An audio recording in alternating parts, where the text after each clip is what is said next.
민수기 14장 1절부터 10절까지 말씀 통해서 죄의 씨앗인 두려움을 물리쳐라, 죄의 씨앗인 두려움을 물리쳐라 라는 제목으로 말씀 함께 나눕니다. 블랙독이라는 그림책이 있습니다. 예전에 소개해드린 적이 있었는데 오늘 설교 주제와 잘 맞기에 다시 한번 소개해드리겠습니다. 그림책 제목은 블랙독, 검둥개라는 뜻입니다. 어느 날 검은 개 한 마리가 호프 아저씨네 집에 찾아왔습니다. 검은 개를 제일 먼저 발견한 사람은 호프 아저씨였지요. 호프 아저씨는 검은 개를 발견하고 깜짝 놀라서 경찰에 신고했습니다. 우리 집 앞에 호랑이만한 검둥개가 나타났어요 라고 신고하고는 집 안에 들어가 숨었습니다. 뒤이어 호프 아주머니도 검둥개를 발견하고 깜짝 놀랐습니다. 여보, 우리 집에 코끼리만한 검둥개가 나타났어요. 알고 있어. 어서 불을 다 꺼요. 녀석이 우리가 여기 있다는 것을 모르게 해야 해요. 그 다음 호프 아저씨의 첫째 딸이 일어났습니다. 양치를 하다가 검둥개를 발견했습니다. 엄마, 아빠, 우리 집 앞에 티라노사우루스만한 검둥개가 나타났어요 라고 외쳤습니다. 알고 있어. 빨리 커튼을 닫아. 녀석이 우리를 보지 못하게 해야 해. 둘째가 일어나서 검둥개를 발견했습니다. 검둥개는 한쪽 눈이 집 창문을 가릴 정도로 덩치가 집채만해졌습니다. 둘째는 놀라서 집 앞에 빅 제피만한 검둥개가 있다고 소리쳤습니다. 빅 제피는 미국 어린이 애니메이션에 등장하는 인물입니다. 아빠, 엄마, 첫째와 둘째 아이는 검둥개가 무서워서 모두 이불 속으로 숨었습니다. 그 집에 막내 꼬맹이가 일어났습니다. 그리고 집 밖으로 나가 검둥개와 이곳저곳을 돌아다니며 놀았습니다. 숲길을 지났고 연못을 통과하며 놀이터를 거쳐 그리고 다시 집으로 돌아왔습니다. 막내 꼬맹이는 고양이가 들락거리도록 만들어 놓은 현관문 아래 작은 문을 통해 집에 들어갔습니다. 검둥개도 막내를 따라 작은 문을 통해 집에 들어갔지요. 원래 검둥개는 덩치가 크지 않았습니다. 막내 아이와 함께 고양이 문을 통과할 정도로 몸집이 작은 개였습니다.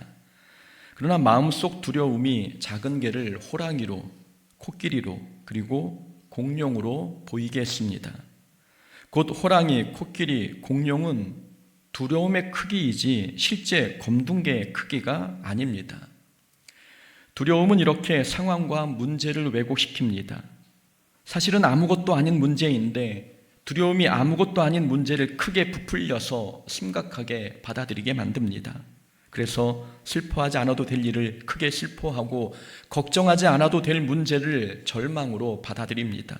두려움이 불안과 슬픔과 공포를 더 증폭시키는 것입니다. 그래서 두려움은 죄의 씨앗입니다. 물론 모든 두려움을 죄라고 말하기는 어렵습니다. 어떤 두려움은 스스로를 보호하고 앞날을 준비하기 위해 인간에게 반드시 필요한 감정이기도 합니다. 그러나 잘못된 두려움은 충분히 우리를 죄에 빠지게 할 수 있기에 두려움은 죄의 씨앗입니다. 오늘 본문이 바로 두려움이 어떻게 죄의 씨앗이 되는지 보여주고 있는 내용입니다. 12명의 정탐꾼이 가나안 땅을 정탐하고 돌아왔습니다. 우리가 잘 알다시피 이스라엘 백성은 2명의 믿음의 보고보다 10명의 현실적인 보고를 더 신뢰했고 그래서 백성들은 절망하며 밤새 통곡하고 울었습니다. 심지어 모세와 아론을 원망하며 가나안 땅에 들어가는 것보다 애굽에서 죽었거나 광야에서 죽는 게 더 낫다고까지 이야기했습니다. 가나안 땅에 들어가 봤자 어차피 남자는 죽임을 당하고 처자식은 노예로 끌려갈 게 뻔하니 그럴 바에 애굽으로 돌아가는 게 낫다고 이야기했습니다. 여호수아와 갈렙이 하나님께서 우리와 함께 하시니 충분히 이길 수 있다고 이야기했지만 백성들은 듣지 않았고 오히려 10절의 말씀처럼 돌을 들어 여호수아와 갈렙을 치려고 했습니다. 두려움이 이스라엘 백성을 죄로 이끈 모습입니다. 두려움은 마땅히 기뻐해야 할 상황을 슬픔으로 받아들이게 했습니다. 정탐꾼들이 가져온 가나안 땅의 열매는 그 가나안 땅이 약속하신 대로 젖과 꿀이 흐르는 땅임을 보여주는 분명한 증거였습니다. 그런 증거 앞에서 백성들은 감사하고 기뻐해야 마땅했지만 오히려 두려움에 사로잡혀 통곡했고 그 슬픔은 곧 사람을 향한 불평과 원망으로 번졌습니다. 사람에 대한 원망은 점점 자라 하나님의 인도하심까지 의심하게 만들었고 결국 새 지도자를 세워 애굽으로 돌아가자는 말까지 나오게 되었습니다.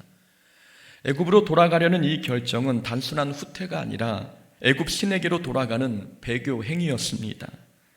그리고 마침내 이스라엘 백성은 하나님께서 함께 하시니 두려워하지 말라고 권면하고 있는 믿음의 사람까지 죽이려고 했습니다. 슬픔, 불평, 불신, 배교, 그리고 살인 충동, 죄가 점점 커져가고 있는 모습입니다. 아무것도 아닌 일이 이토록 큰 죄로 번지게 된 이유는 바로 두려움 때문이었습니다. 두려움은 단순한 감정으로 끝나지 않습니다. 두려움은 우리를 순식간에 죄의 벼랑으로 몰고 갑니다. 그래서 두려움은 죄의 씨앗입니다. 마음 깊은 곳에 자리 잡았던 두려움이 얼굴을 내밀고 모습을 드러내면 그 두려움은 반드시 불신과 불순종, 불평과 원망, 그리고 배교 등으로 다양한 죄의 모습으로 나타납니다. 우리가 이 두려움의 실체를 잘 파악하지 않으면 우리는 두려움 때문에 하나님과 관계에서 멀어질 수 있습니다. 그러나 사람들은 두려움의 감정을 대수롭지 않게 여깁니다. 이유는 늘 말씀드린 것처럼 사탄이 이 두려움을 아무것도 아닌 것처럼 아름답게 포장하기 때문입니다. 사탄은 두려움을 조심성으로 위장합니다.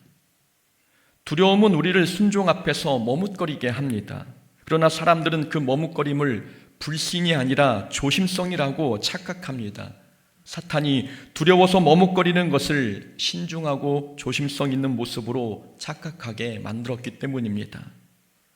조금만 기다려보자. 이건 너무 무모해 보여. 준비가 더 필요해.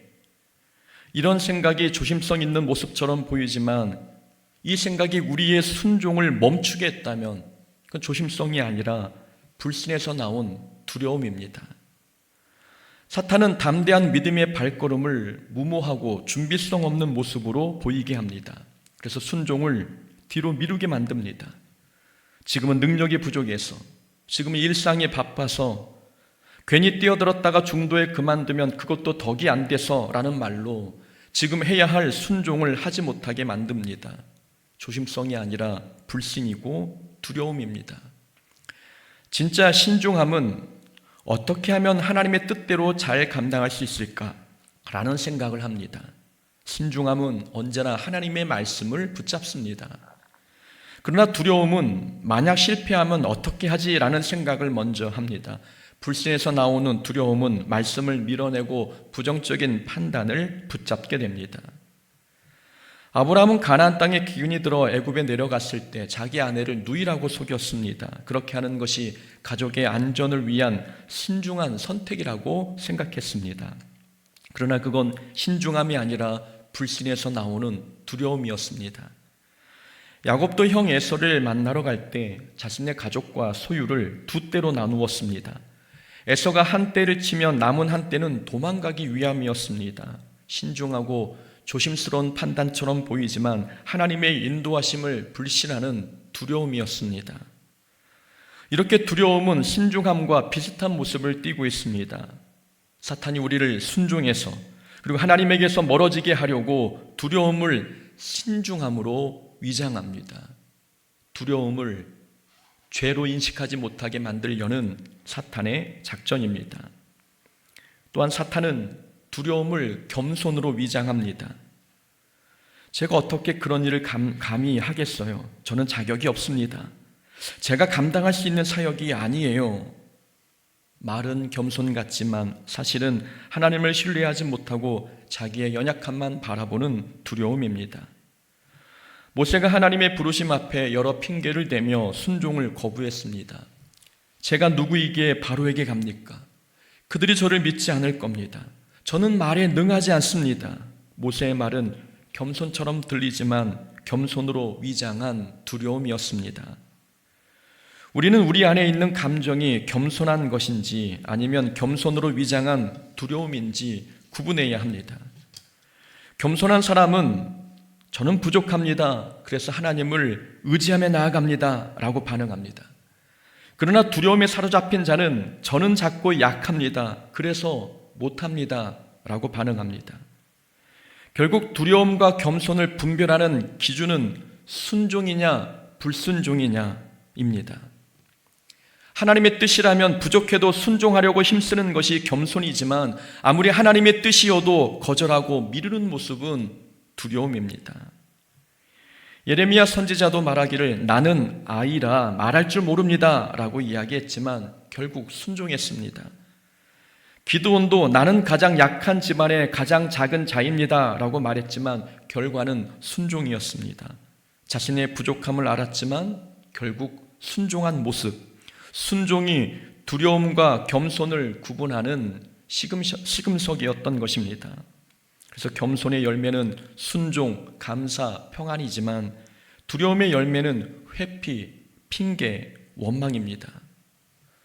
이렇게 사탄은 두려움을 조심성과 겸손의 포장지로 위장합니다. 우리가 두려움의 위험성을 감지하지 못하도록, 두려움은 신앙과 전혀 관계없는 인간의 일반적인 감정이라고 생각하도록 그럴듯한 것으로 위장합니다.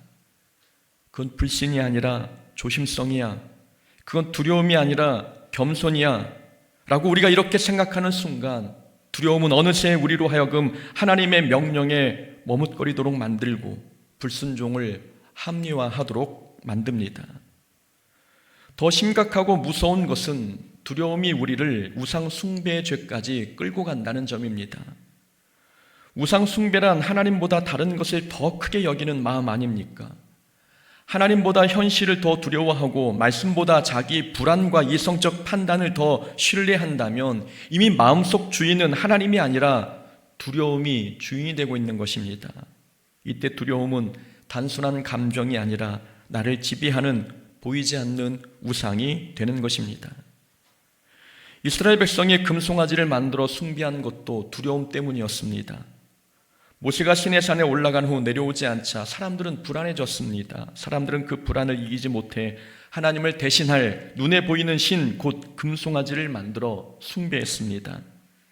작은 검둥개가 공룡이 된 것처럼 이스라엘의 작은 두려움은 점점 자라 금송아지가 된 것입니다. 두려움은 우리가 결코 가볍게 여길 감정이 아닙니다. 두려움은 죄의 씨앗이고 더 큰 죄로 나아가는 관문입니다. 초기에 두려움을 물리치지 아니하면 두려움은 불순종과 불신을 넘어 우상 숭배의 죄까지 범하게 만듭니다. 우리가 두려움을 몰아내려면 두려울 때 제일 먼저 해야 될 것은 불행을 상상하지 말고 기도부터 해야 합니다. 10명의 정탐꾼이 보고하기를 가나안 땅에는 아낙 자손의 거인들이 산다고 보고했습니다. 그리고 그들에 비하면 우리는 메뚜기와 같다고 이야기했습니다. 그 말을 듣자 이스라엘 백성들은 불행을 상상하기 시작했습니다. 가나안 땅에 들어가면 남자들은 칼에 죽고 처자식은 노예로 사로잡혀 갈 것을 상상하기 시작한 것입니다. 백성들이 불행을 상상할 때 5절에서 모세와 아론은 회중 앞에 엎드렸습니다. 기도하고 있는 것입니다. 아직 아무 일도 일어나지 않았습니다. 아직 싸움도 없었고 그 누구도 사로잡히지 않았습니다. 그런데 백성들은 이미 마음속에서 그리고 상상 속에서 불행을 연습하고 있었습니다. 얼마나 불쌍하고 안타까운 모습입니까? 아직 일어나지 않은 일인데 이스라엘 백성은 상상 속에서 만든 고통을 현실로 가지고 와서 오늘을 고통스럽게 살고 있습니다. 미래에 있지도 않을 고통을 미리 앞당겨서 아파하고 있는 모습입니다. 불쌍하고 불행해 보이지 않습니까? 불행을 상상한 사람은 일어나지도 않은 일 때문에 오늘을 행복하게 살지 못합니다. 그래서 우리는 먼저 기도부터 해야 합니다. 불행한 상상이 우리 마음을 지배하기 전에 믿음의 생각으로 우리 마음을 채우기 위해 우리는 두려움이 찾아올 때 먼저 기도해야 합니다. 마음속에 불안과 두려움을 몰아내는 확실한 무기는 바로 기도이기 때문입니다. 어떤 사람들은 불행이 닥칠지 모르는 현실 앞에서 기도하는 것은 비현실적인 태도라고 생각합니다. 기도 같은 비현실적인 방법은 버리고 현실적인 대안을 세워 움직이는 것이 더 지혜로운 판단이라고 생각합니다. 그렇다면 오늘 본문에서 이스라엘 백성이 세운 계획, 곧 한 지휘관을 세워 애굽으로 돌아간다는 이 계획은 현실적이고 지혜로운 판단일까요? 상황을 정확히 판단하고 분석한 뒤에 세운 계획입니까? 그렇지 않습니다. 이스라엘 백성의 애굽 복귀 계획은 그들의 상상 속에서 일어난 불행을 근거로 세운 계획이었습니다. 아무 일도 일어나지 않았는데 마치 일어난 것처럼 상상한 그 상상을 기반으로 세운 계획이었습니다. 두려움이 불러온 추측과 가정에 근거를 둔 계획, 이 계획이 더 비현실적이지 않습니까? 사람들이 기도하지 않고 현실만 보고 세운 계획들은 대부분 불확실성을 보고 세운 계획들입니다. 아직 일어나지 않았는데 혹시 일어날지도 몰라서, 혹시 일어날 것 같아서, 만약 일어난다면, 이런 혹시와 만약에 근거를 둔 불확실성에 기반을 둔 계획들입니다. 그러나 우리 하나님은 혹시와 만약의 하나님이 아니십니다. 하나님은 혹시 응답이 될지 모르니 기도해봐라, 만약 응답이 되면 좋은 일이니 기도해봐라, 이렇게 말씀하시는 분이 아니십니다. 하나님은 분명하게 우리에게 말씀해 주셨습니다. 너는 내게 부르짖으라, 내가 응답하겠고 내가 알지 못하는 크고 은밀한 일을 내게 보이리라. 확실한 말씀으로 약속해 주셨습니다. 구하라 그리하면 너에게 주실 것이요, 찾아라 그러면 찾아낼 것이요, 문을 두드리라 그러면 너희에게 열릴 것이니, 분명하게 약속해 주셨습니다. 하나님은 혹시와 만약의 하나님이 아니라 반드시 응답하시겠다고 약속하신 약속의 하나님이십니다. 하나님은 약속의 하나님이시기에 혹시와 만약이라는 말보다도 반드시, 꼭, 확실히 라는 언어를 더 많이 사용하십니다. 도저히 답이 보이지 않는 상황에서도 우리가 기도하면 하나님께서는 반드시 꼭 확실히 응답해 주시겠다고 말씀해 주셨습니다. 우리 하나님은 상황에 지배받거나 환경에 영향을 받는 분이 아니십니다. 그래서 하나님은 한 번 약속하시는 것은 어떤 상황, 어떤 환경에서도 변개치 아니하시고 반드시 지켜주시는 하나님이십니다. 그러니 두려움이 몰려올 때 우리는 불행을 상상하지 말고 기도부터 해야 합니다. 기도가 가장 확실하고 현실적인 대안이자 지혜로운 판단입니다. 예수님께서도 십자가 사역을 앞두시고 기도하셨습니다. 십자가 사건은 인간의 몸을 입고 오신 예수님께도 극심한 두려움과 고통의 사건이었습니다. 그러나 예수님은 그 상황에서 두려움을 상상하시거나 불행을 떠올리지 않으셨습니다.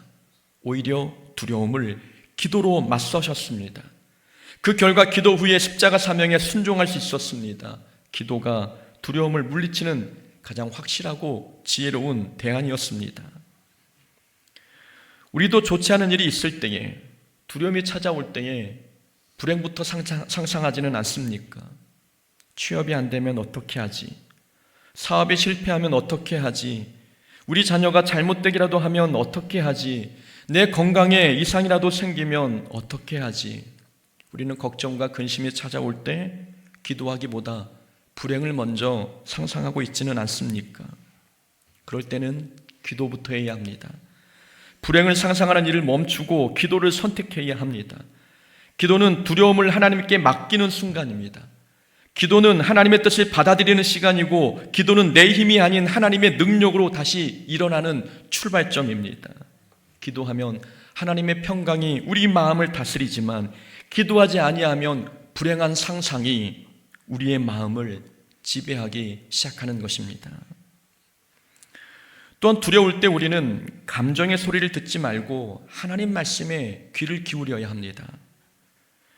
이스라엘 백성은 감정에 끌려가고 있었습니다. 10명의 부정적인 보고로 인해 마음에 두려움이 몰려오자 이스라엘 백성들은 원망했습니다. 죽는 게 낫겠다고 한탄했습니다. 애굽으로 돌아가는 게 훨씬 더 현명한 판단이라고 주장했습니다. 모두 감정이 시키는 대로 말하고 행동한 것입니다. 그러나 분명 여호수아와 갈렙이 이렇게 이야기했습니다. 우리가 두루 다니며 정탐한 땅은 심히 아름다운 땅이라. 하나님께서 우리를 기뻐하시면 우리를 그 땅으로 인도하여 들이실 것이고 그 땅을 우리에게 주시리라. 이는 과연 젖과 꿀이 흐르는 땅이니라. 다만 여호와를 거역하지는 말라. 또 그 땅 백성을 두려워하지 말라. 그들은 우리의 먹이라. 그들의 보호자는 그들에게서 떠났고 여호와는 우리와 함께 하셨느니라. 그들을 두려워하지 말라라고 하나님의 말씀을 선포했습니다. 그런데 백성들은 듣지 않았습니다. 하나님의 말씀을 들었다면 두려움이 감사로 그리고 공포가 기쁨으로 바뀌었을 텐데 이스라엘 백성들은 말씀을 듣는 귀를 닫고 감정의 소리에 귀를 기울였습니다. 우리는 두려움이 몰려올 때 감정의 소리가 더 크게 들리지는 않습니까? 포기하자. 전에도 순종했다가 손해만 보았잖아. 나를 무시한 거야. 가만히 있으면 사람들이 계속 나를 무시할 거야. 이번만큼은 참으면 안 돼. 나는 부족해. 나는 안 될 거야. 나는 할 수 없어. 두려움에 지배당한 감정은 늘 우리에게 부정적인 이야기를 하게 됩니다. 그 부정적인 이야기는 우리를 하나님께서 주신 사명의 자리에서 멀어지게 만듭니다. 그러나 하나님께서는 분명 우리에게 말씀해 주셨습니다. 내가 너와 함께 하리라. 내가 너를 붙들리라 약속해 주셨습니다. 강하고 담대하라. 두려워하지 말며 놀라지 말라. 내가 어디로 가든지 내 하나님 여호와가 너와 함께 하느니라. 하나님께서 우리에게 약속해 주신 말씀입니다. 감정은 부정적인 말로 우리 믿음을 흔들어 놓을 때 하나님의 말씀은 언제나 우리에게 위로와 용기를 줍니다. 감정은 포기하라라고 말할 때 하나님의 말씀은 우리에게 도전하라라고 순종하라라고 말씀하십니다. 엘리야도 이세벨의 협박이 거세질 때 하나님께 죽기를 각오했습니다. 여호와여, 지금 내 생명을 거두시옵소서. 감정에 귀를 기울이니 엘리야마저도 죽고 싶다는 말을 하게 된 것입니다. 그러나 엘리야가 두려움에서 벗어날 수 있었던 것은 하나님의 세미한 음성 덕분이었습니다. 하나님의 말씀이 엘리야의 마음에 있는 두려움을 제거하고 새 힘을 얻게 한 것입니다. 우리는 감정의 소리에 귀를 기울이면 안 됩니다. 감정은 거짓말을 할 때가 많습니다. 특히 우리가 두려움에 휩싸였을 때는 우리 감정은 더욱 충동적이고 부정적인 말로 우리를 흔들어 놓습니다. 그럴 때는 하나님의 말씀에 귀를 기울여야 합니다. 말씀이 들려지는 자리에 나가야 하고 항상 성경을 가까이 하고 말씀을 읽고 묵상해야 합니다. 감정은 그만하라고 속삭일 때 하나님의 말씀은 내가 너와 함께 하겠다고 말씀하십니다. 하나님의 말씀으로 감정의 소리를 잠재우고 하나님께서 무엇라 말씀하시는지 순종할 수 있는 우리의 삶이 되어야 합니다. 두려움은 결코 가벼운 문제가 아닙니다. 두려움은 문제를 실제보다 크게 만들어서 우리 믿음의 눈을 멀게 만듭니다. 믿음의 눈을 멀게 해서 하나님의 약속보다 문제가 더 커 보이게 하고 하나님의 능력보다 상황이 더 커 보이게 하는 것, 두려움이 만든 결과입니다. 우리가 이 땅에 사는 동안 두려움의 문제와는 이별할 수 없습니다. 그러나 믿음으로 두려움을 이길 수는 있습니다. 두려움을 피할 수는 없지만 믿음으로 두려움을 이길 수 있습니다. 하나님께서 우리와 함께 하시기 때문입니다. 우리 삶은 하나님이 인도하시는 삶이지 않습니까? 하나님이 인도하시는 삶이라면 우리 앞에 어떤 두려움이 찾아와도 우리를 대신해 싸우실 분은 하나님이십니다. 지금까지 우리를 은혜로 인도하신 하나님께서 앞으로도 은혜로 인도하실 것이고 과거의 삶을 형통케 하시는 것처럼 앞으로 우리의 삶도 형통케 하실 것입니다. 애굽의 기적을 행하신 하나님께서 가나안 땅에서 어찌 능력을 행하지 않을 수 있겠습니까? 우리 인생은 하나님이 인도해 가십니다. 그러니 하나님만 바라보고 우리는 감정을 따르지 말고 말씀을 따라야 합니다. 불행을 상상하지 말고 기도해야 되는 것입니다. 눈앞의 현실보다 하나님의 인도하심을 더 신뢰할 수 있어야 합니다. 우리 하나님께서 오늘도 우리에게 말씀하십니다. 강하고 담대하라. 내가 너와 함께 하겠다 말씀하십니다. 이 말씀을 붙잡고 두려움을 몰아내는 하나님 자녀 되기를 주의 이름으로 축원합니다. 아멘.